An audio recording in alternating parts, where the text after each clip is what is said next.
राधा वल्लभ श्री हरिवंश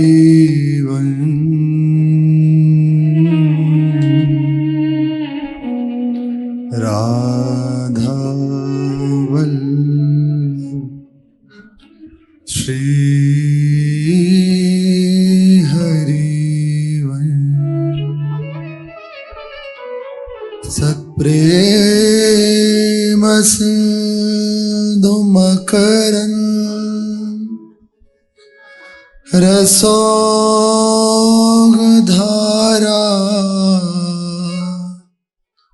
सारा नजस्रमभिता श्रवदाश्रितेषु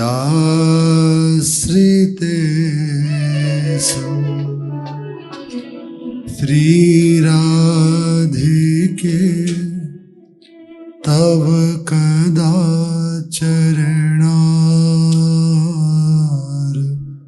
विंदं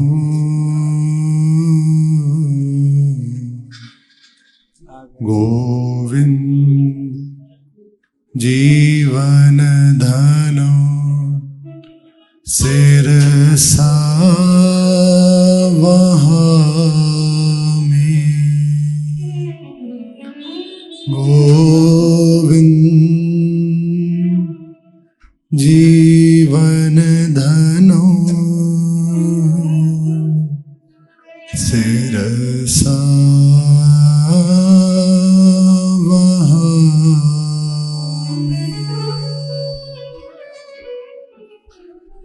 हरिवंश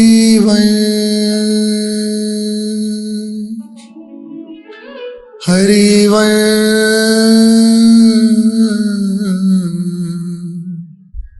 हरिवंश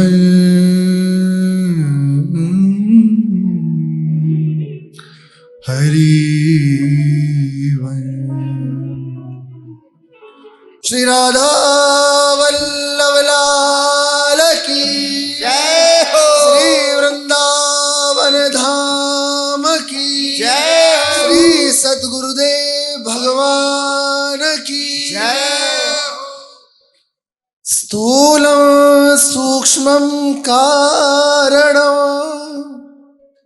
तुर्यं ब्रह्म श्री वैकुंठ द्वारका जन्मभूमि कृष्णस्थायो गोष्ठ वृंदावनं गोप्य क्रीडं धाम वृंदावनात्।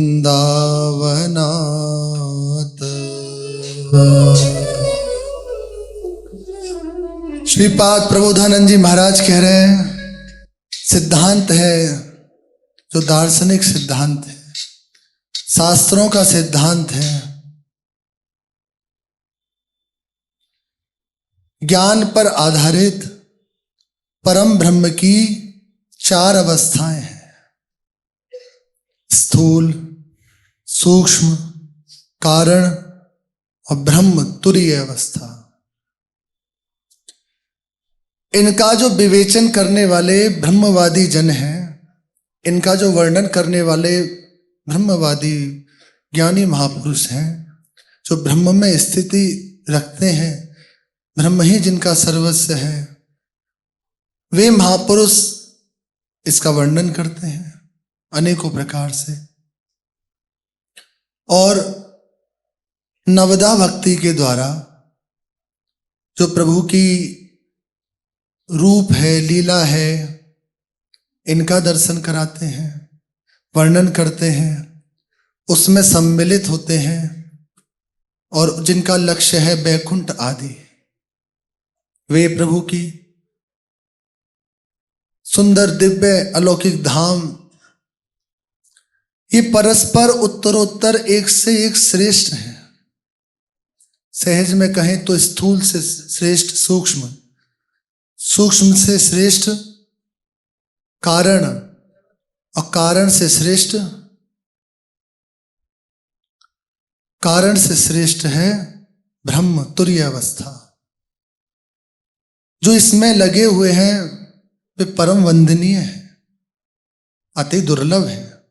ब्रह्म अवस्था की बात कर रहे हैं, स्थूल माया की बात नहीं कर रहे हैं, उसमें तो सभी फंसे हैं। लेकिन क्रमशः वर्णन है ना, तो उसमें जो प्रकृति से परे ब्रह्म अवस्था, तुरीय अवस्था, देहातीत अवस्था, इससे उत्कृष्ट है प्रभु की भक्ति के द्वारा उन्हें रिझा लेना, वैकुंठ आदि की प्राप्ति कर लेना। उससे भी विशेष जन है जो द्वारिका की उपासना करते हैं। वैकुंठ से भी श्रेष्ठ द्वारिका को कहा गया। वैकुंठ से भी ज्यादा वैभव श्री द्वारिकापुरी का प्रकाशित हुआ, जिसमें माधुर्य मिश्रण है। वैकुंठ में ऐश्वर्य ही प्रधान है, लेकिन श्री द्वारिका जी में भगवान का माधुर्य स्वरूप भी है। पर इस द्वारिका से भी श्रेष्ठ है मथुरापुरी, जहां श्री कृष्ण का नित्य वास है। कभी श्री कृष्ण इस परिधि को त्याग कर नहीं जाते, परम श्रेष्ठ है। सदैव यह वास होता रहता है श्री कृष्ण का, और ये नित्य है भूमि। यहाँ की अनंत लीलाएं हैं और बड़ी मधुर मधुर लीलाएं हैं। इससे भी श्रेष्ठ है जो इसके आनंद में लगे हुए हैं, वंदनीय हैं, पर इससे भी आगे है श्री कृष्ण की सख्य भाव वाली उपासना, जिसमें मर्यादा नहीं है। एक मित्र दूसरे मित्र से जैसे प्रीति करता है, वैसे इसमें प्रेम करना है प्रभु से, ठाकुर जी से वैसे प्रेम है। इसमें कोई वैभव का, ऐश्वर्य का प्रभाव नहीं है। यहां तक कि भगवान कहते हैं कि हम भगवान हैं। अच्छा, तू भगवान है तो दिखा, तू भगवान कैसा? भगवान को तो वैकुंठ हुए है, दर्शन करा। भगवान कहते हैं देखोगे?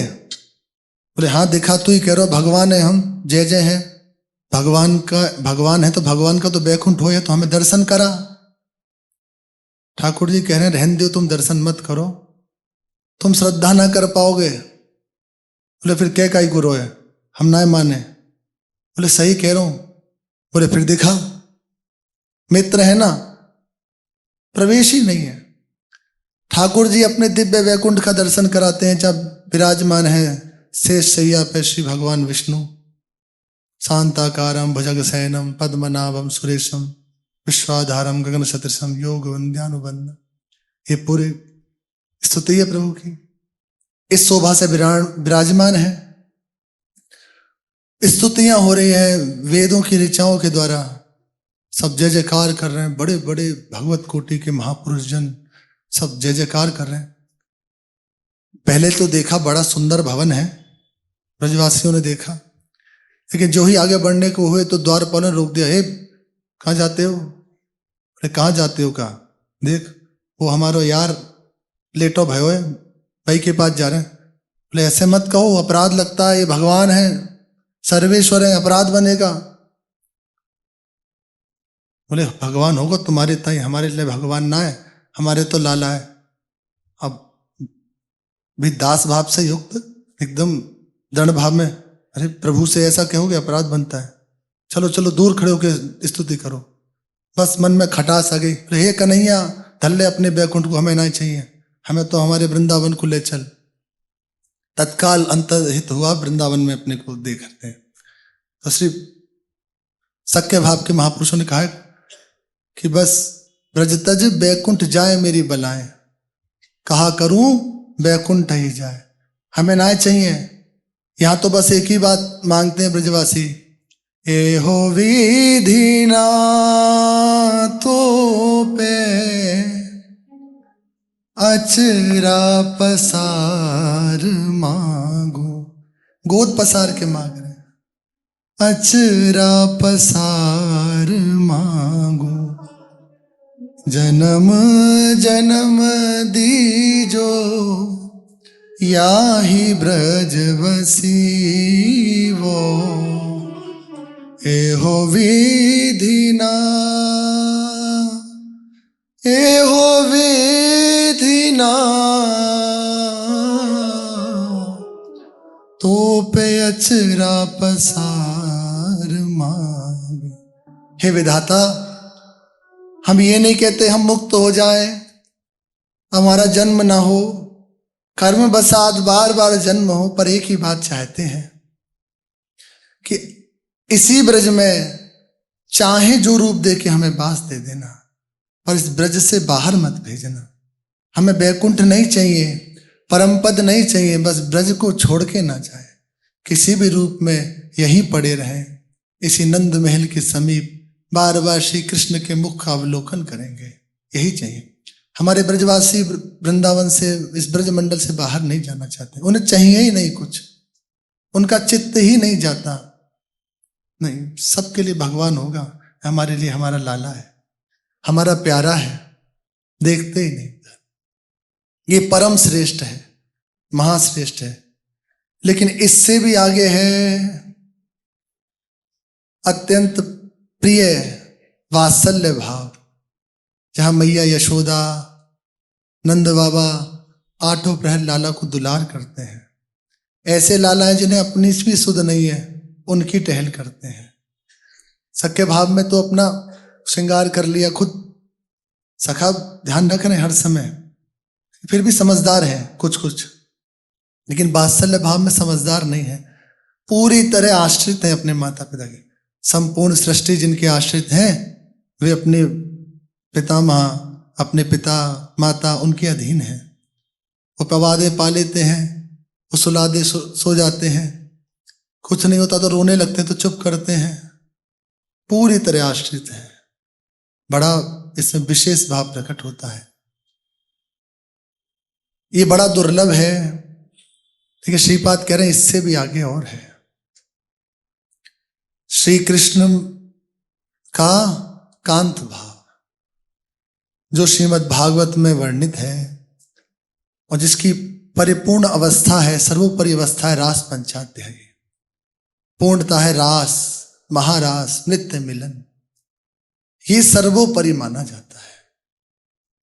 ब्रज गोपियों का कांत भाव यहां तक परम श्रेष्ठ माना जाता है।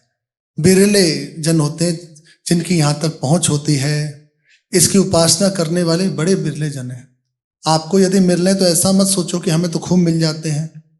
आप यहां देख रहे हैं, सृष्टि की ओर दृष्टि उठा के देखो तो हाथों पे गिन लोगे, सही कहते हैं, उंगलियों पे गिन लोगे। श्रीपाद कह रहे हैं ये उत्तरोत्तर श्रेष्ठ है। स्थूल से सूक्ष्म, सूक्ष्म से कारण, उससे तुरीय अवस्था, ब्रह्म अवस्था, उससे भी परे प्रभु की बैकुंठ, उससे परे प्रभु की द्वारिका लीला, उससे परे प्रभु की मथुरा लीला, उससे आगे प्रभु का ये सख्य भाव, और उससे आगे प्रभु का वात्सल्य भाव, और उससे भी सर्वोपरि जिसे माना जाता है गोपी भाव। अब इसके भी आगे कुछ है, जहां यहीं तक विश्राम है, चर्चा इससे आगे नहीं होती प्राय सब जगह, इसी की चर्चा है। लेकिन ये जो आगे की चर्चा है, जहां अपने जनों की स्थिति है, श्री राधा जो चरण निवास अपनी स्थिति है, वहां जहां हम अपने को जाना है, उसके लिए श्रीपाद कह रहे हैं अत्याश्चर्य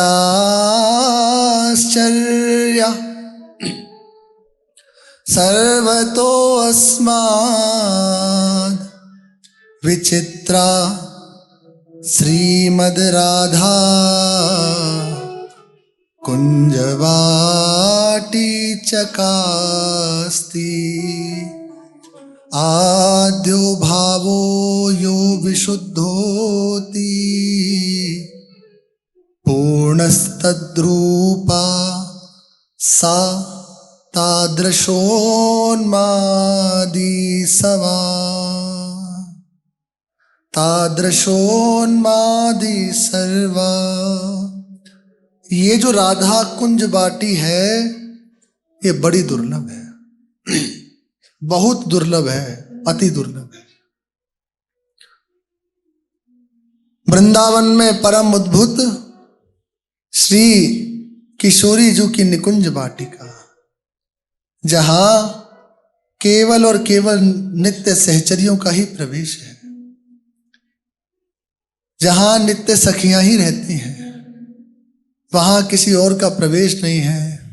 पुरुष भूषण परम पुरुष एक मां श्री कृष्ण है, बाकी सब श्री किशोरी जो कि निज श्री अंग से प्रकट उनकी नित्य संगिनी सहचरियां हैं। ये बड़ी दुर्लभ है। यह वाटिका बड़ी शोभा से संपन्न है।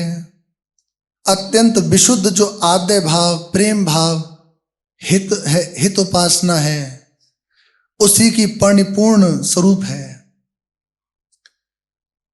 श्री किशोरी जी स्वयं मूर्तिमान प्रेम स्वरूप हैं और यहां प्रत्यक्ष रूप से विराजमान है। जिनके लिए वेद भी अलक्षित कहते हैं, प्रभु के लिए वेद अलक्षित कहते हैं, फिर श्री किशोरी जी तो प्रभु के हृदय का गुप्त धन है। श्री कृष्ण के हृदय रूपी सुंदर पेटिका में विराजमान है, अनमोल वस्तु है ना, तिजोरी में विराजमान है।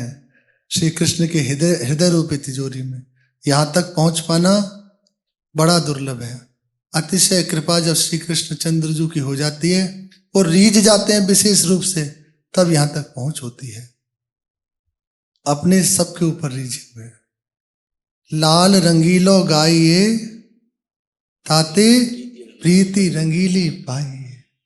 बिना श्री कृष्ण की कृपा के यहां गतिमति नहीं हो सकती। श्री कृष्ण की पूर्ण कृपा का स्वरूप श्री किशोरी जो है, इनसे आसक्ति, इनसे अपनापन, यहाँ की बात तो निश्चित मानिए उनकी पूर्ण, अब उनके पास और कृपा करने के लिए कुछ है नहीं, बचा नहीं। श्री कृष्ण का गुप्त धन श्री किशोरी जो है, उनके चरणों का आश्रय दे दिया ना, अब इससे बढ़ के कुछ नहीं है। श्री किशोरी जी इसी कुंज में अपने प्रियतम श्याम सुंदर के साथ, नित्य सखी परिकर के साथ विराजमान है और महाप्रेम उन्माद के रंग में रंगी हुई है। महाप्रेम उन्माद के रंग, जहां केवल और केवल प्रेम का ही साम्राज्य है। सभी चेतन अचेतन, यद्यपि यहां कहने में आ रहा है चेतन अचेतन, क्योंकि दिखाई देगा कि शिला भी है, अंकुर भी है, सब है, लेकिन यह चेतन नहीं है, चेतन स्वरूप है। सब सखियां बनी हुई हैं। वर्णन करने में आता है चेतन चेतन जो कुछ है वे सब प्रेम स्वरूप ही है, महामहिमा से युक्त है। एक लता की शोभा भी यदि प्रकाशित हो जाए ना, तो उन्मत्तता छा जाए। ये दिव्य शोभा से संपन्न ऐसा वृंदावन धाम, ऐसी श्रीजू की नित्य लीला, वहीं से जब विचार हुआ श्री किशोरी जी का, जहां अनंत अनंत लीलाएं हो रही हैं, गुप्त लीलाएं हो रही हैं। श्री ध्रुवदास जी महाराज कह रहे हैं, आज अति शोभित नवल निकुंज, लता मंजु नव कुंज विविध रंग, रची सहज सुख पुन, त्रिविध समीर बहे सुखदाई, बोलत पिक मधुबैन, अति सुरंग कोमल दल कमलनी, रची तहा सखी सेन। तापर रसिक श्री राधिका मोहन, विलसत सहज विलास, करत बिहार सुरत नाना विध, बिच बिच ईषद हास। सो सुख सार परम निज उदासी, बर बिहार बड़ावती दुहोरी, हित ध्रुव रही। ये अन्य की सामर्थ्य है इस बिहार का अवलोकन करने की। सो सुख सार परम निज उदासी, बर बिहार बरबत द्रुहोरी, हित ध्रुव रही एक टक जोहत, जो प्रति चंद चकोर।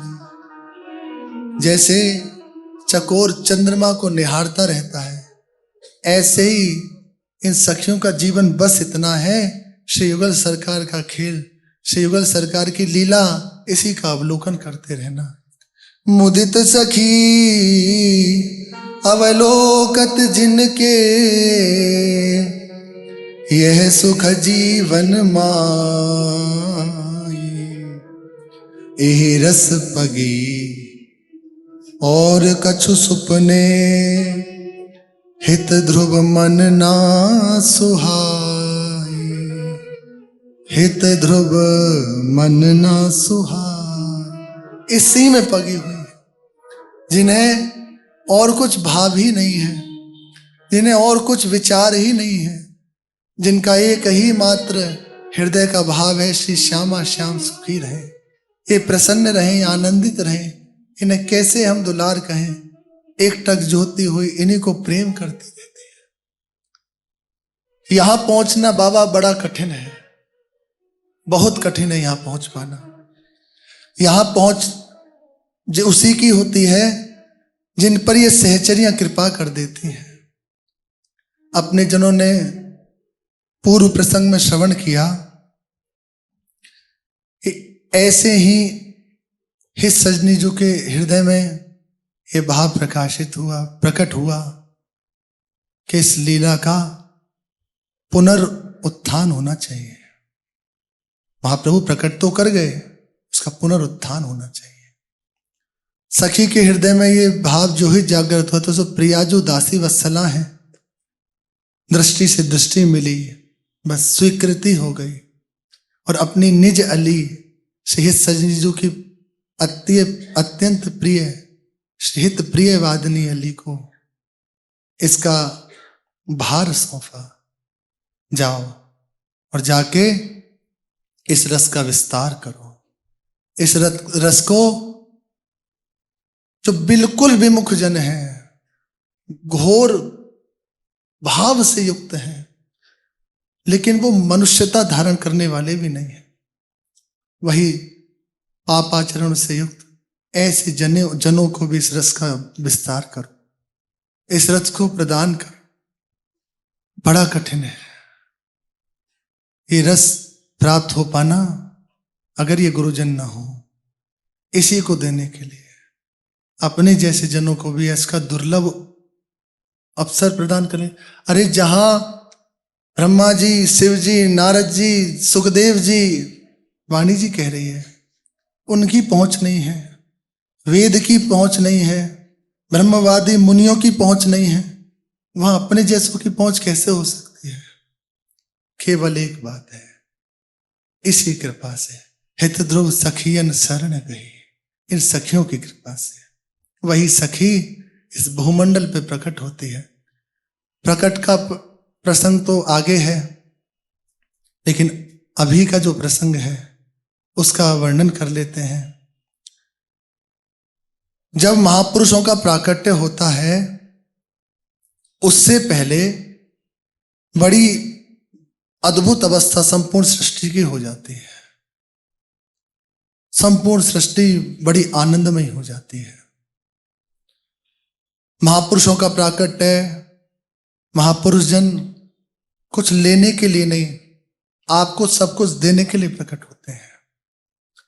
श्री कबीर दास जी कह रहे हैं, वृक्ष का बहु ना फल भखे, नदी न संचय नीर, परमारथ के कारणे साधुन धरा शरीर।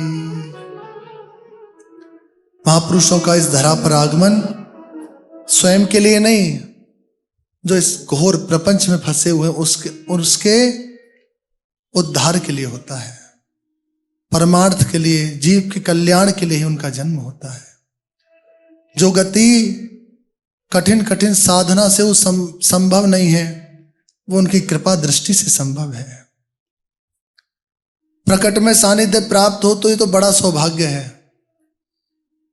प्रकट में भी सानिध्य प्राप्त नहीं हुआ, केवल शरीर कोई यदि देख लिया, प्रकट में सानिध्य प्राप्त नहीं कर पाए, प्राण छूट गए, ऐसे ही जन्म बीत गया, अब उसकी अर्थी जा रही है, उस पर यदि महापुरुषों की, महात्माओं की, संतों की दृष्टि पड़ जाए, परम पद का अधिकारी हो जाता है। परमार्थ के कारण साधुन धरा शरीर, उसके उद्धार के लिए चिता जल रही है, पूरा जीवन व्यर्थ गया, वही संसार में स्त्री बच्चा में गया, धन संग्रह में गया, लोक व्यवहार में गया, जाना नहीं रामकृष्ण हरि क्या है, कौन है, जीवन का उद्देश्य क्या है। ऐसा जीव जिसकी निश्चित होगी दुर्गति, वो जाना घोर नरक में, उसकी चिता जल रही है और महापुरुष की दृष्टि पड़ जाए, बस परम पद का अधिकारी हो गया। गया, पक्का गया, वो तुरंत चला गया। कई बार सुना एक प्रसंग है, श्री कामध्वज जी बहुत अच्छे महात्मा हुए, बचपन से ही इनके हृदय में संस्कार थे भजन के। माता पिता बचपन में ही पधार गए, जैसे जैसे अवस्था बढ़ी तो भजन में रुचि बढ़ने लगी। केवल घर में उतनी देर के लिए आते जितनी देर शयन करना हो या जितनी देर प्रसाद पाना हो, बाकी पूरी समय जंगल में ही रहते और सुबह से संध्या तक राम नाम का स्मरण करते रहते, भगवान नाम का स्मरण करते रहते। भाई थे, उनकी शादियां हो गई थी, तो कब तक खिलाएंगे बैठ के, भगवान के सिवा कोई और नहीं जो बिठा के खिलाए, भगवान ही हैं बस। बहुत प्रेम करने वाले हैं आपसे, आपके लिए प्राण छोड़ देंगे, बिल्कुल ये होगा। लेकिन कुछ दिन वो घर में बैठ जाए तो वही कहेंगे घर में पड़ा पड़ा खाता रहता है, कुछ करता नहीं है, कब तक तेरा भार ढोएंगे, कब तक तुझे रखेंगे, वही कहते हैं। जब भजन करने की बात हो तो कहेंगे अगर तुमने भजन किया, यदि तुमने हमारा उद्धार किया तो हम राजी नहीं है इसमें, हम नरक ही जाएंगे। गांठ बांधे हुए हैं, बिल्कुल जाओ, तैयार है, बिल्कुल जाओ। ऐसे भी जीव हैं, उनके उद्धार के लिए महापुरुष जन दृष्टि रखते हैं। तो श्री कामध्वज जी की रुचि भजन में ही थी। अब घर में जो उनकी भाभियां थी, अब हृदय में बाहर लगने लगा। उनके जो भाई थे उनसे कहते ये घर में रहता है, कुछ करता नहीं है, जंगल चला जाता है, कुछ इसका कार्य करवाओ, विवाह करवाओ इसका, कुछ पैसे आएंगे, घर की व्यवस्था चलेगी। भाइयों ने कहा, पर उन्होंने स्वीकार नहीं किया। संक्षेप में सुना, धीरे धीरे बात बढ़ती चली गई। अब घर से पीछे से जब ज्यादा फोर्स हुआ तो एक दिन की बात, एक दिन कहा कि आज तो निर्णय होकर रहेगा, या तो तू इस घर में रहेगा, और घर में रहेगा तो हम जैसे कहेंगे वैसे चलना पड़ेगा, राजा से हम बात कर लेंगे, तेरी नौकरी लगवा देंगे, आदि आदि बातें, या फिर इस घर में नहीं रहोगे, कब तक खाएंगे खिलाएंगे तुझे बिठा के। अब कामध्वज जी थोड़े से गंभीर हुए कि मैं तो सोचता था कि श्री राम जी खिला रहे हैं, मैंने आज तक भाभी ने क्या किया, आप खिला रहे हैं, राम जी खिलाते हैं। बोले अच्छा, कैसे व्यवस्था हो गई अब? बोले बस हो गई, आपका घर है, आप खिलाते हैं, अब मुझे नहीं रहना, अब मेरे ठाकुर जी में व्यवस्था करेंगे। और उसी समय भगवान बस इसी विश्वास को देख रहे, भगवान देखेंगे, हमें नहीं देखना, आप कोई बात नहीं, आज से इस घर में नहीं आऊंगा। कहा उनसे, ठीक है, शरीर छूट जाएगा, तेरी अंत्येष्टि कौन करेगा? अरे मर जाएगा तो कौन तेरा अंतिम संस्कार करेगा? हम बहुत सूक्ष्म जो मुख्य बात है वो बताना चाहते हैं।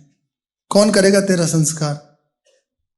बोले आप ठीक कह रहे हैं, जिन्होंने मुझे अपनाया वही मेरा संस्कार करेंगे, वही इस शरीर को अंतिम जो इसका है वही क्रिया करेंगे, उन्हीं के हाथ में है। ठीक, इतना कहा और चले गए। भगवान ने वो बात स्वर्ण अक्षरों में लिख ली। मेरे विश्वास से इसने सब कुछ त्याग दिया। अब तो भगवान गदगद हो जाते हैं।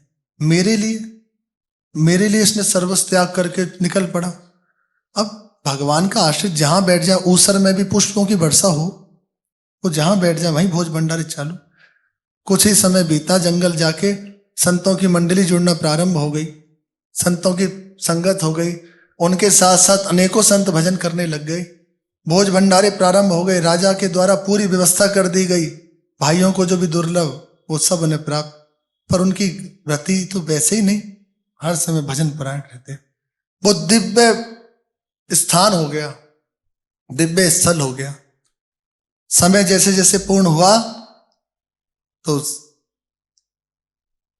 अवधि बीती, समय पूर्ण हुआ और शरीर श्री कामध्वज जी का शांत हुआ।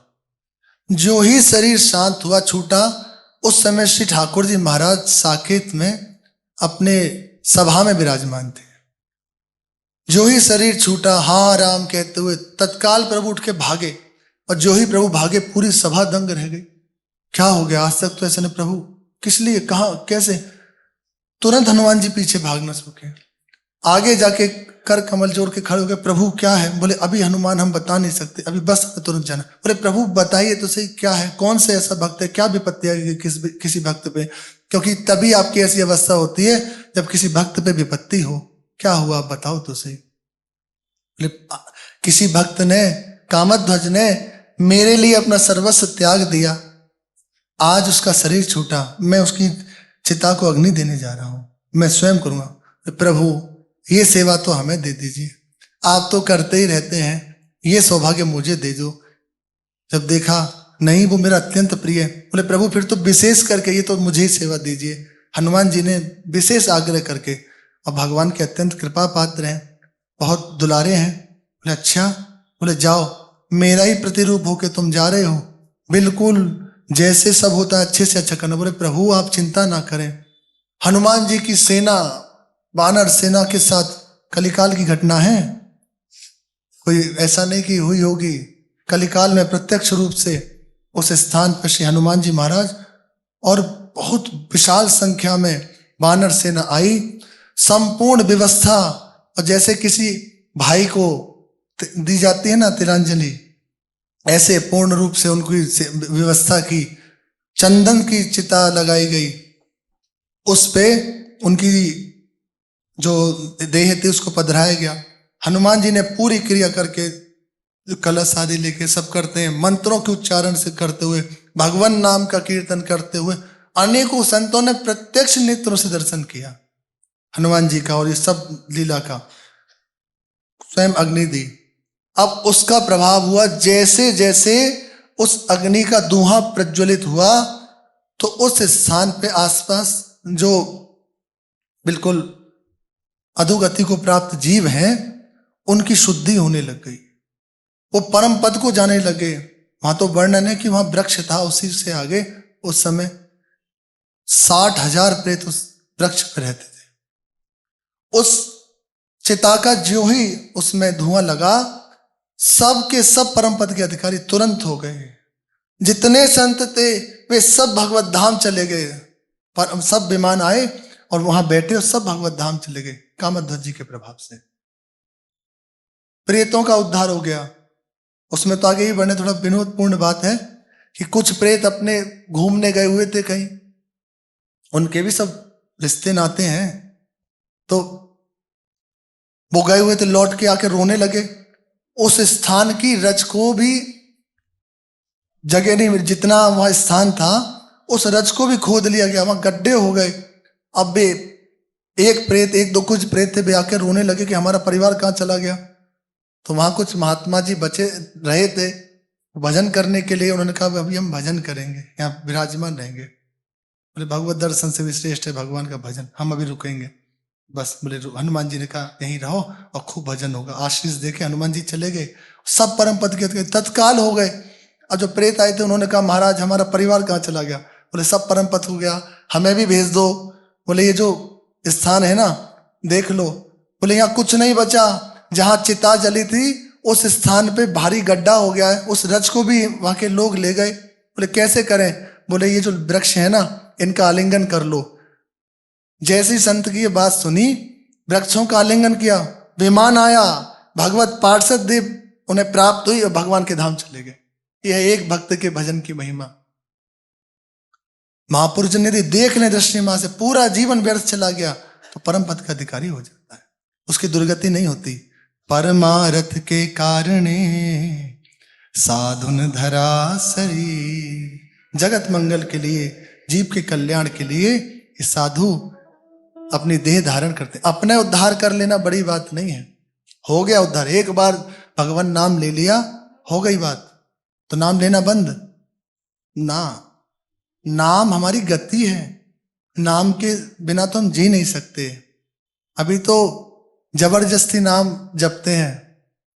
जिस समय नाम का रस प्रकट होगा ना, तो श्री दादू जी महाराज कह रहे हैं, नाम रस मीठा रे कोई पीवे साधु सुजा। कोई विशेष, कोई सुजान, कोई चतुर इस नाम का आस्वादन कर पाता है। हमारा मंगल हो गया, ये अरे हो गया, अपने मंगल की क्या चिंता करना, हो गया अपना कल्याण। गुरुजनों ने कह दी, अपार महिमा धाम की, नाम की, प्रभु की है। अरे यहां तक है, श्री कृष्ण को एक बार प्रणाम कर लो तो कृष्ण प्रणामी न पुनर्भवाय, 10 अश्वमेघ यज्ञ का फल मिलता है। 10 अश्वमेघ यज्ञ करने वाले को तो जन्म लेना पड़ेगा, लेकिन श्री कृष्ण को एक बार जिसने प्रणाम कर लिया उसका पुनर्जन्म नहीं होता। अरे खूब है, माला माल है, अब भी रोते फिरो तो दुर्भाग्य है। रो मत, आनंदित हो, महत्व को समझो। महत्व जैसे जैसे बढ़ता चला, ये सत्संग की कृपा से महत्व बढ़ने लगता है, महत्व हृदय में प्रकाशित होता है। अच्छा ऐसी महिमा, तो फिर उसे ये नहीं होता कि एक बार नाम ले लिया, अब ऐसे नाम को छोड़ो ही क्यों। प्रभु का नाम इतना प्रिय महापुरुषों को लगा कि प्रभु से भी वे कह देते हैं, प्रभु यदि आपके मिलने से भजन छूटे, आपका नाम छूटे तो कभी मत मिलना। आपका लिए हमारा हृदय तड़पता रहे और आपका नाम स्मरण होता रहे, हम यही चाहते हैं। कोई पीवे साधु सुजान, कोई सुजान गुरु कृपा पात्र इस नाम रस को पान कर पाता है, इसलिए कल्याण हो गया। ऐसी भावना से युक्त होकर महापुरुष जन देह धारण करते हैं। जीव का कल्याण हो, जगत का उद्धार हो। वो देखते हैं कि ये लोग घोर विषय प्रपंच में फंसे हुए हैं, कितना भी प्रयास किया जाए नहीं बच सकते। चलो इनके मंगल के लिए हम देह धारण करेंगे। देह धारण करके अपने उपदेश से, अपने दर्शन से, सेवा से, अरे उनसे द्वेष कर ले, द्वेष से भी उनसे विरोध कर ले। सोचो विरोध करने वाले को भी परम पद दे देते हैं, तो फिर प्रेम करने वाले को क्या देंगे? कहीं नहीं जा सकती।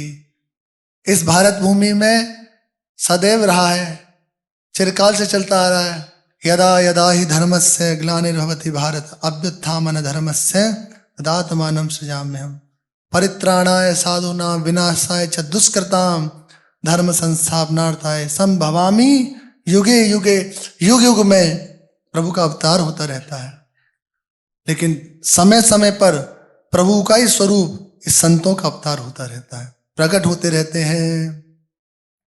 भारतवर्ष मात्र एक भूखंड नहीं, ये ऋषियों की, मुनियों की, संतों की तपोभूमि है, चिंतनमयी भूमि है, त्यागमयी भूमि है, प्रेममयी भूमि है।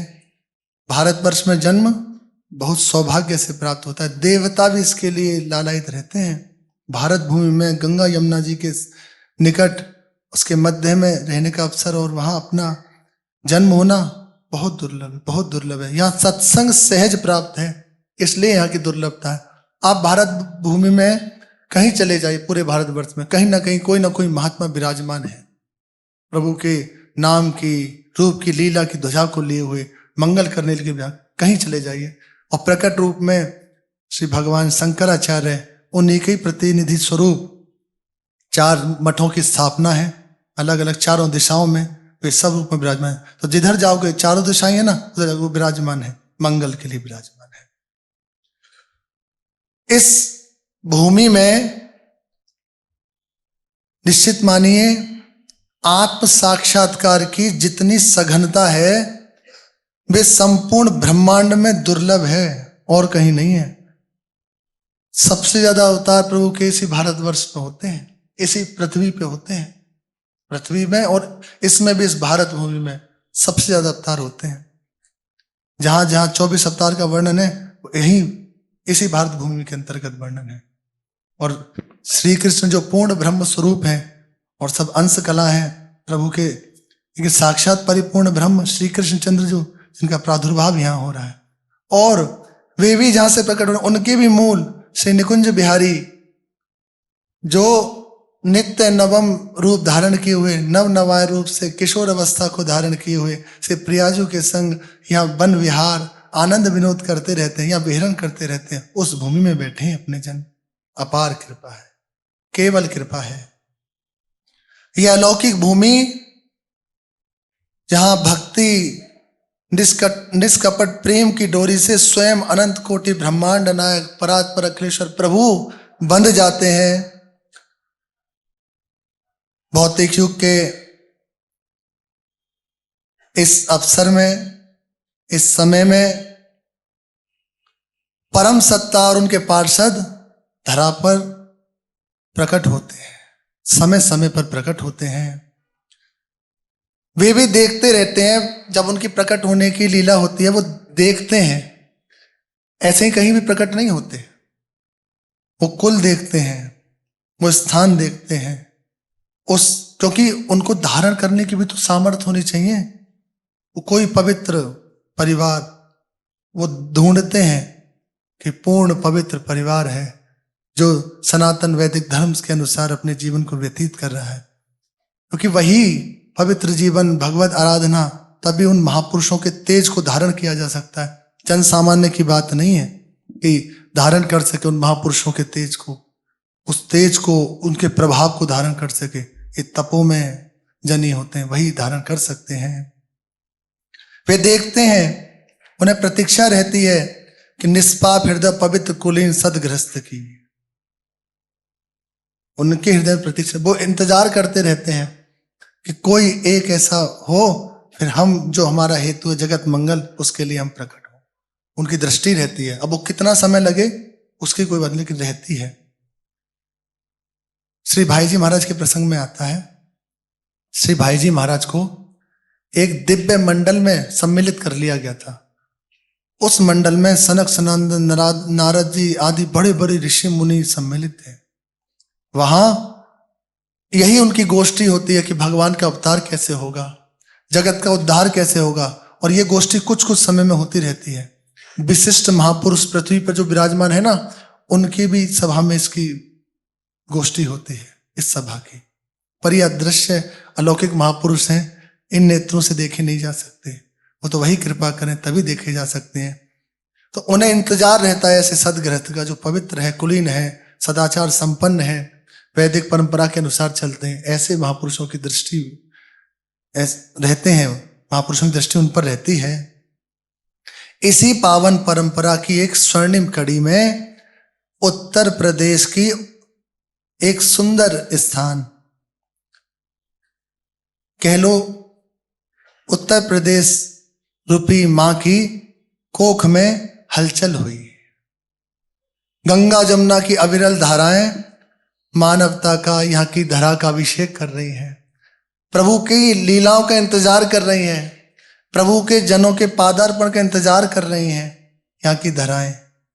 इसी मध्यवर्ती क्षेत्र में, उसी के अंतर्गत कानपुर जनपद सारसोल ब्लॉक के अंतर्गत अखरी ग्राम, जिसकी महापुरुषों को इंतजार रहता, प्रतीक्षा रहती है ना कि ऐसा सदग्रस्त हो, तो दृष्टि पड़ी ऐसे सदग्रस्त की, उस क्षण कि अब इसके ऊपर कृपा करनी है, ये इस तेज को धारण कर सकता है। उनकी दृष्टि पड़ी इस ग्राम के भाग्यशाली विप्रकुल पर, और वे विप्रकुल धन्य हो उठा, जहां एक सात्विक बालक का प्राकट्य हुआ, जिसका नाम रखा गया श्री शंभु पांडे जी। श्री महाराज जी के पिताश्री का नाम श्री शंभु पांडे। मूर्तिमान तप, पूरी परंपरा, सन्यास, अत्यंत पवित्र कुल, बहुत पवित्र कुल। श्री शंभु पांडे जी, बाल्यकाल से इनका जीवन बहुत साधारण, बहुत सहज, पर अन्य बालकों के जैसा नहीं। जैसे सब बालक होते हैं ऐसा जीवन नहीं, चंचलता नहीं, खेलकूद में रुचि नहीं। श्री शंभु पांडे जी की जन्मजात ही सरलता, साधु स्वभाव इन्हें प्राप्त था। संतों से प्रीति सहज में इनके हृदय में, संतों से प्रीति। वे देखते एक सहज में इनके हृदय में थी संतों के प्रति, ठाकुर जी के प्रति अपनापन। तो गांव के स्थान से ऐसे घर से निकल जाते, घर में भी संत आते रहते, और कई बार बाहर जाके कहीं मेड़ है, कहीं कुछ है, ऐसे बैठ जाते और उस पगडंडियों को देखते जहां से संत जन आते हैं। और संत जन टोली लेके अपने जगत मंगल के लिए विचरण करते रहते हैं, भक्ति की सुगंध चारों ओर फैलाते रहते हैं। अब धीरे धीरे अवस्था बढ़ने लगी, संतों का संग होने लगा श्री शंभु पांडे जी का। उनकी एक ही बात रहती, संतों का संग हो, उनसे भगवत चर्चा सुने, उनका चरणामृत पान करें, उनका उच्छिष्ट पाएं, उनकी सेवा करें। उत्तरोत्तर ये रुचि बढ़ती चली गई, धीरे धीरे धीरे धीरे पूर्ण पवित्र जीवन, और हृदय में भारी बस संतों के प्रति प्रियता बढ़ती। साधु ही जीवन हो गए, भगवान से बढ़ के उनके जीवन में साधु हो गए श्री शंभु पांडे जी के। संतः हित निरता न स्वार्थम परिग्रहणते, लोकानां हित काम्यर्थम प्रादुर्भवन्ति भूतले। और संत जन सदैव परोपकार के लिए, परोपकार में ही लगे रहते हैं, अपने स्वार्थ का त्याग कर कर। हम सही बात कहते हैं, हम प्रभु का विश्वास नहीं कर पाते, विश्वास नहीं कर पाते, इसलिए उनकी कृपा की हमें अनुभूति नहीं होती, हम वही दुखी बने रहते हैं। छोटी छोटी सी बात हमारे क्लेश का कारण हो जाती है, छोटी छोटी सी बात। क्यों? आखिर क्यों? ऐसे जब हो गए तो उनके हाथ में छोड़ दिया भाई, आप उनको तो देखो। श्री मीरा जी कहती हैं, मैं वैरागण हूंगी बाला, मैं वैरागण हूं, जही भेसा मारा सांवरो रीझे, जिन भेसा मारा सांवर रीझे, सोई भेस धरूंगी, सोई भेस धरूंगी बाला, मैं वैरागण हूं। मेरा प्रीतम जिससे रीझे, उसे जो पसंद हो मैं वही करूंगी, जैसे जैसे उसको अच्छा लगे वैसे वैसे ही मैं भाव धारण करूंगी। जो वो रीझे माला पहिने, तो माला कंठ धरूंगी, जो वह रीझ भगवा पहिरे, भगवा पहिर रहूंगी बाला, मैं बैरागण होंगी बाला, मैं बैरागण। ये है वैराग्य। जिस भेद से, जिस बात से मेरा प्रीतम रीझे वही मैं धारण करूंगी। अगर उन्हें अच्छा लगता है माला कंठ धरूंगी, पीले पहनने पीले पहन लूंगी। नहीं, तुम संसारी भेष में रहो, संसारी भेष में रहोगे। एक पद में कहती हैं, जहां बैठा रे तितही बैठूं, आहा, जो देवे सो खाऊं, जो देवे सो खाऊं।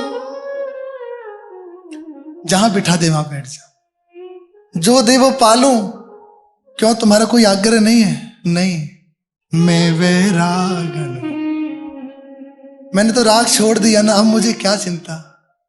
मेरी उनकी प्रीति पुरानी, प्रीति पुरानी, वो मोहे बिके तो बिक जाऊं। वे मोहे बिके तो बिक जाऊं। क्यों? मैं वैरागी, मैं वैरागी हो गई। अब अपना सब कुछ उन्हें दे दिया, अब मेरा कुछ बचा ही नहीं। मैं क्यों चिंता करूं? जो देवे सो खाऊं। आगे बैठूंगा? नहीं नहीं, जहां जगह मिल जाए, जहां बिठा दे। कोई बहुत सम्मान करके यहां बिठा दे, आपकी राजी, आपने बिठा दे। कोई फटकार के भगा दे तो भी राजी उसमें आना। यहां आइए, ये अपना मार्ग है। नहीं तो देखो, क्लेश बना रहता है, दुख बना रहता है। हम पूछते हैं दुखी क्यों हो? अभी आप विचार कीजिए, अभी केवल बात सुन रहे हैं, कौन सा दुख है?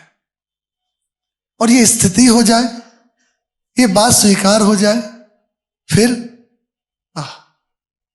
कहना क्या? मैं वैरागण, बैरागी हो गए। मीरा जी कब सन्यास लिए? ली नहीं, घर में रह के वैरागी हो गए। वहां कह रही हैं, मैं वैरागण हूं, क्योंकि मेरा प्रीतम जे ही भेसा, मारा सांवरो रीझे, सोई भेष धरूंगी बाला, मैं वैरागण।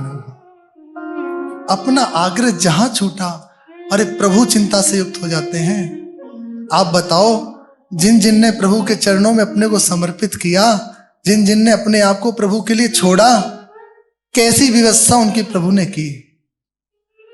विचार कीजिए, कैसी व्यवस्था भगवान उनकी करते हैं। अरे अपने से ज्यादा श्रेष्ठ पदवी पर उसे बिठा देते हैं। अर्जुन जी ऊपर विराजमान है रथ में, और महाराज नीचे सारथी के पद पे विराजमान है। ये करते हैं, अपने को दे दिया ना, वो अपने आप को दे देते हैं। पग चापूं और सेज बिछाऊं, नौकर बनूं हजाम, हाकू बैल बनूं गज बाड़ो, बिन तन खार।